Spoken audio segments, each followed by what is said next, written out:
Welcome to Profiles in Caring. I'm Kimberly Perkins. With all of the issues we as Americans are dealing with in today's modern healthcare, at least we can be secure in the fact that we have access to care when we need it. But what about those in the most remote mountain regions of Haiti? If an emergency happens, it would take hours by car, days by donkey, or weeks by foot to get to an area that has basic healthcare facilities. Solving this problem is exactly what has inspired today's group of amazing humanitarians to return time and time again to Haiti for the past 13 years.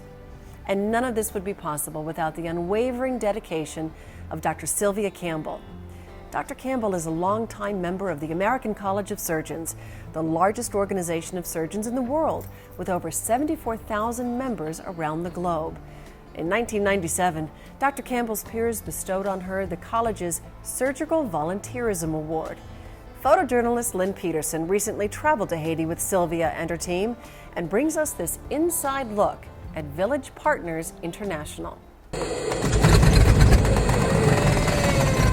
It's like you keep going back further and further in time when you first come getting to this place.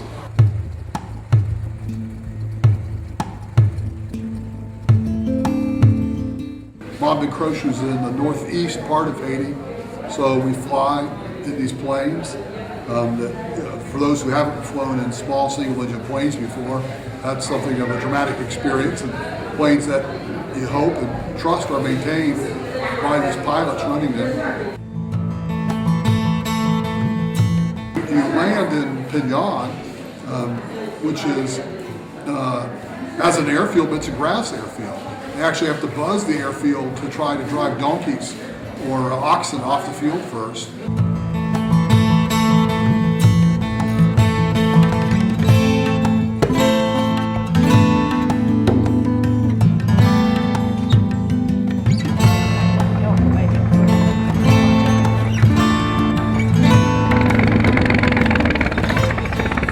Getting to this hospital was an eye-opener and a little bit frightening too. I had never been on a deuce-and-a-half Army truck like that out in areas where the road was just big enough to let this truck pass, and the conditions of the road were horrible. There's no way I would want to ever think about driving a vehicle over these roads myself. It's about an hour and a half, 2-hour ride, and it's covering about 13 miles. The devastation of the huts and of how they lived. I mean, I've seen poor, but not to the extent that there is here. Without shoes, children without clothes. They had so much need, and the deplorable conditions, filth everywhere. I mean, it's just excrement, urine smells. The villagers of Wont and Croce, Haiti live a simple, almost primitive life. Little to no electricity. The only source for clean water is this village well, which means several trips daily hauling water by foot. Their only chance for survival is living off what the land can provide. Life in rural Haiti is a constant struggle for survival. To make matters even worse, before slamming into Texas, last summer's Hurricane Ike first passed directly over Haiti, causing countrywide mudslides that killed hundreds and displaced entire villages. You were saying his house was hurt during the hurricane? Was it damaged? What happened to it? What happened? There's some walls falling down. And just crumbled here, huh? Oui. And so now he has put these to fix it? Yeah. Yeah. And this is the bathroom here, huh? The toilet. Yeah. The health of these people are very dangerous. They are not away from safe or any things like malaria, typhoid. All right.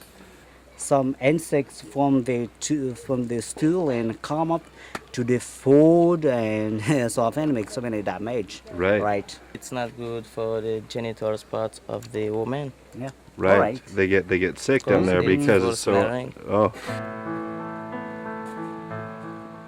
From this man's house, there's about a 30-minute hike past the river, up steep mountain pass, and through thick bush to reach his mountainside farm. Here he tells me that he grows rice, beans, petty meal, and corn, but because of this year's hurricane, he tells me that he has lost more than 50% of his crop.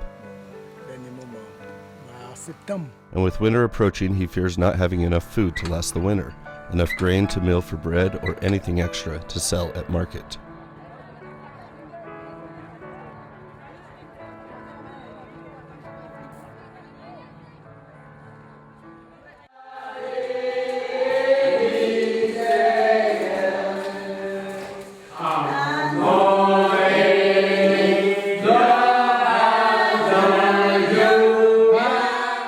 These Haitian villagers are singing a song of gratitude, a song of hope.